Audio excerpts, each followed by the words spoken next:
Hello. Today we'll be talking about the Jesse Wells song Fat. This one garnered, strangely, a lot of controversy for a little bit because a lot of people not understanding what the message was. And I don't really know why that is, because lots of people have seen Jesse Wells songs are satirical in nature and sarcastic in nature, such as War Isn't Murder. And people understand the messages that he's trying to convey with that of obviously war is a form of murder. It's a sarcastic statement to highlight the ridiculousness of such a statement. But for some reason with this song, people didn't understand the sarcasm. And I don't understand that.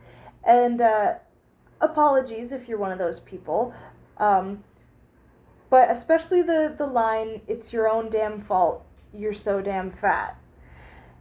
People thought that he was being serious with that. And it's like, if you look at the rest of the song, he so clearly is not.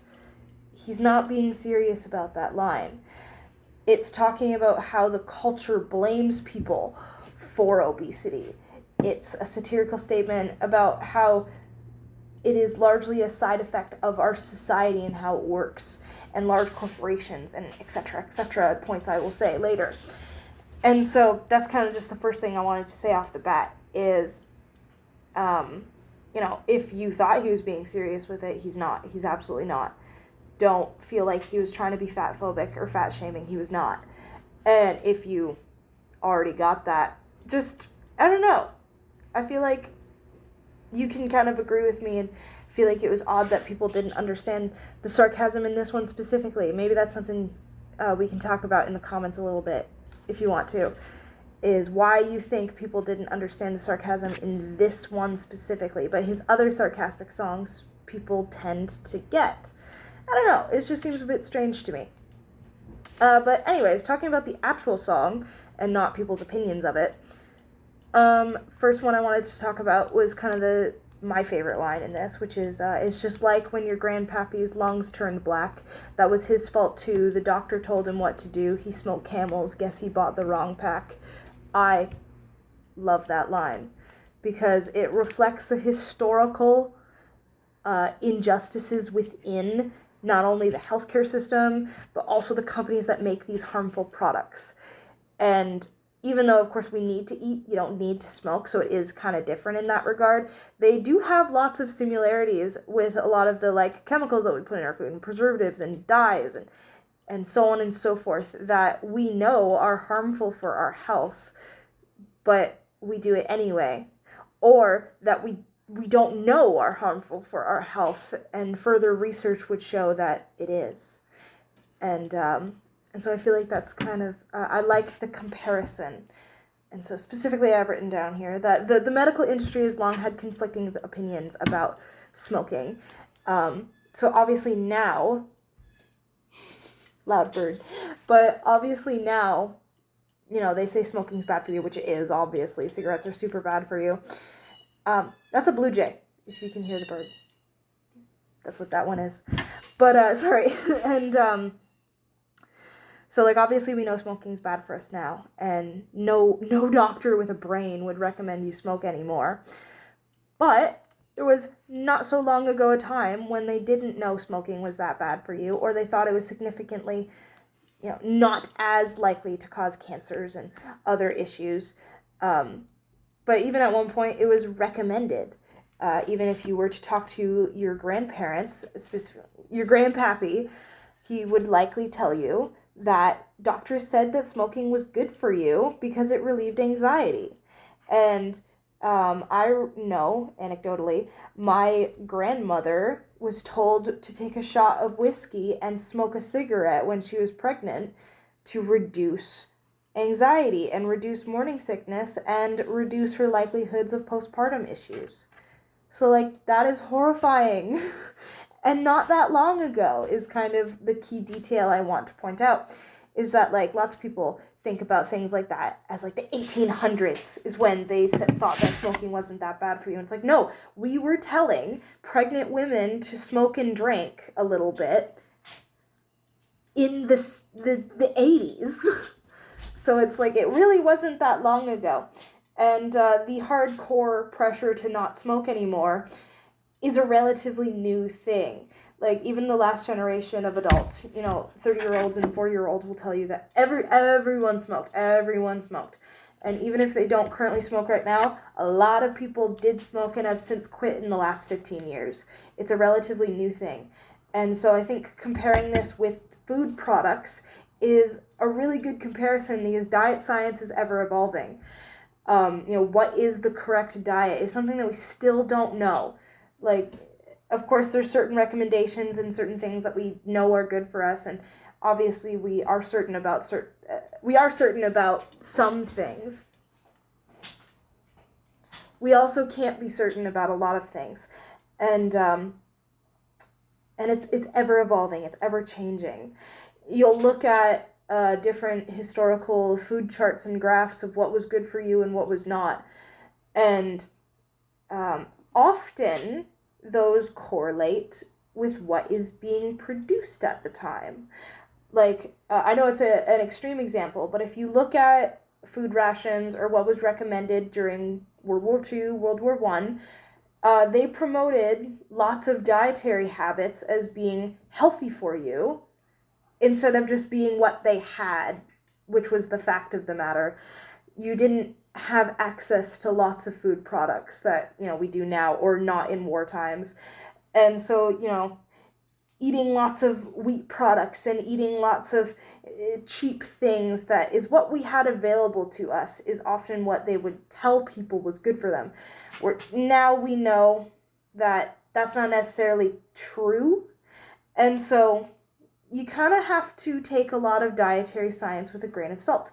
And it also matters your biology, your genetics, your gut health, so on and so forth. There's so many aspects to diet that are so very different between different people, different races, different it's all different. There is no one size fits all, and everyone needs a different amount of calories to survive. Everyone needs a different amount of water, so on and so forth.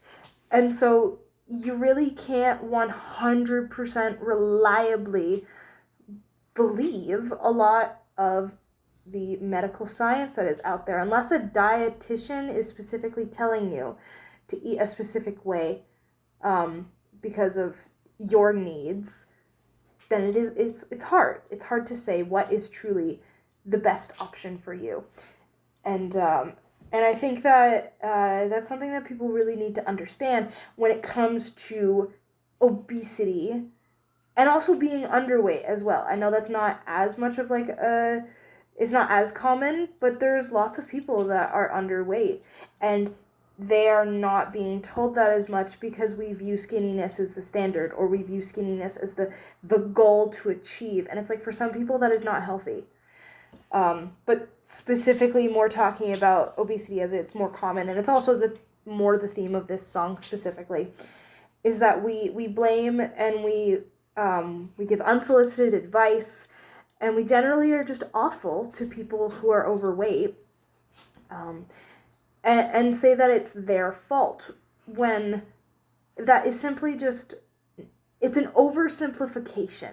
Because, of course, there's many things that people can do to make it more likely that they become overweight, or that they stay overweight. There is a level of accountability that people need to have. But there are so many aspects that pile up into why people are overweight or unhealthy that largely gets ignored when people are berating overweight people, such as those genetic factors I talked about a second ago. So many people just genetically put on weight easier, and so certain dietary plans are just not going to work for them the same way that it would you or I, etc. Like, I naturally just don't gain a lot of weight. And it's like, but that also may change as you age and all that sort of thing. These different times in your life, you will lose or gain weight a lot easier. You'll talk about a lot of older people will be overweight their entire lives and then lose it all when they get elderly.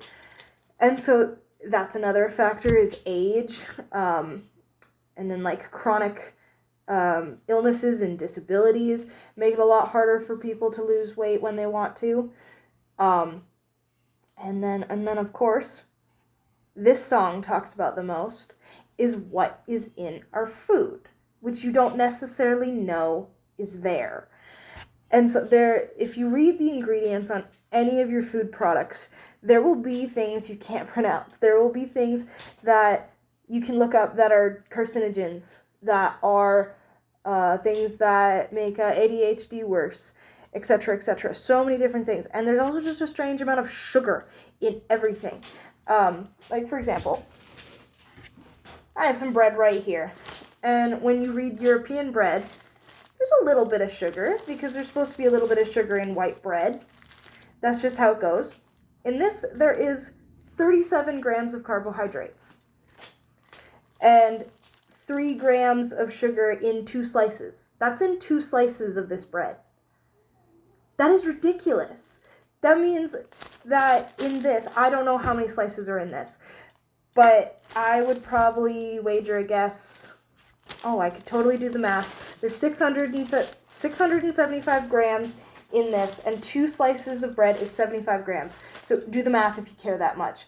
And there's 3 grams of sugar and 37 grams of carbohydrates per those 2 slices of bread. That's ridiculous.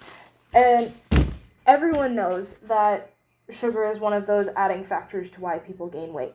So it's like, and lots of people will say that like white bread is not the best alternative for you and that you should eat like other bread products that are like whole wheat or multigrain and so on and so forth. But the point is that your bread should not be filled with that much sugar. Like, that's absolutely ridiculous. That's ridiculous. And so you just have to look at what's in so much of our food as to why obesity is such a problem. Is even when you think you're eating something that's healthy, or even when you think that you're eating something that's just kind of okay, because I'd say that most people consider white bread to be not necessarily bad for you, but not necessarily good for you, to just be something that's kind of neutral. And it's not. It's not. It's bad for you, and you don't even know it. And because of all of these additives that they put in, because of all of these sugars, and they add sugar deliberately to make it addictive. People will argue until they're black and blue in the face, but sugar is addictive. It's biologically addictive. Sugar is the best way that our bodies make energy. Like, it is the fastest, easiest way for our bodies to create ATP, which is the substance that you need to move your muscles. It is the baseline energy for your systems to exist and for you to live. And so we need a baseline amount of sugar to function biologically. That means our brains crave it and want it more than anything else in the world without you being addicted to another substance. And so companies know that. So they add absolutely ridiculous amounts of sugars to our products in North America. These, like I said, I know it's different in Europe, and I'm sure it's different in Asia, and it's different in so on and so forth. But talking about America, Canada, that's who I'm speaking for. Our products are absolutely chock full of stuff that doesn't need to be there to make it addictive, to make it brighter, to make it more appealing, to make it last longer, which we need to an extent. We need preservatives in our food to sell them on the scale that we do. That I understand, but your bread should probably be stale within a week, and it's not. It's stale in a month, and that is absurd. What's in it to do that? That's not normal. And I think these are just important things to consider when talking about obesity and other health problems that people often throw to the wayside and just sit there and blame, insult, and mock people that are overweight. It's like they have sadly succumbed to a system that's all around them and preys upon their biology, basically. And then, they'll market gastric bypass and liposuction and other extremely dangerous plastic surgeries to make themselves happy with themselves after they give them the product that makes them fat. Society blames them for being fat and mocks them and peer pressures them into hating themselves. And then other companies will sell them the remedy that is also bad for them so that they no longer feel like society hates them. It's a disgusting, vicious cycle that we're in that is, there's many forms of it. Like, it's very similar to, in my opinion, the vicious cycle when it comes to drug addicts and pharmaceutical companies and all this sort of thing. Is that they'll sell you you're the problem, and then people will get mad at you for buying the problem, and then they'll sell you the solution. That usually ends up also being a problem.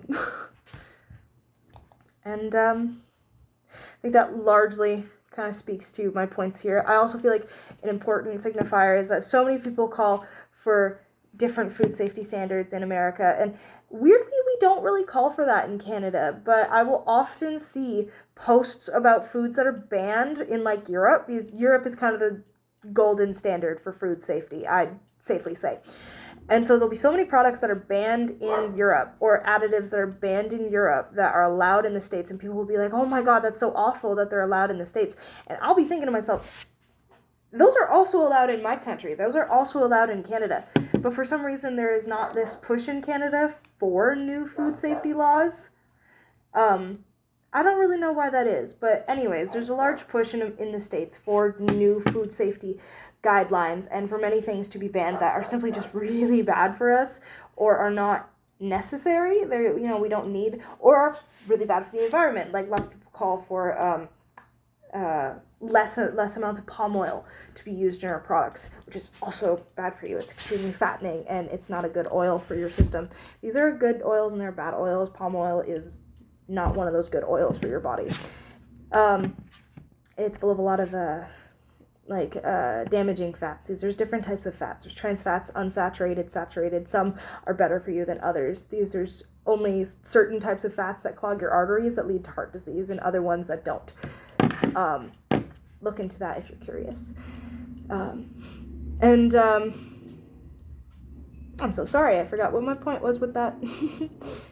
Right, yes. So there's a big push for new food safety laws in the States. But I honestly don't think that's ever going to happen, at least not anytime soon, because these large companies have not only zero reason to change these, but they have incentives to keep them the same. These, like I was talking about earlier, how sugar is addictive.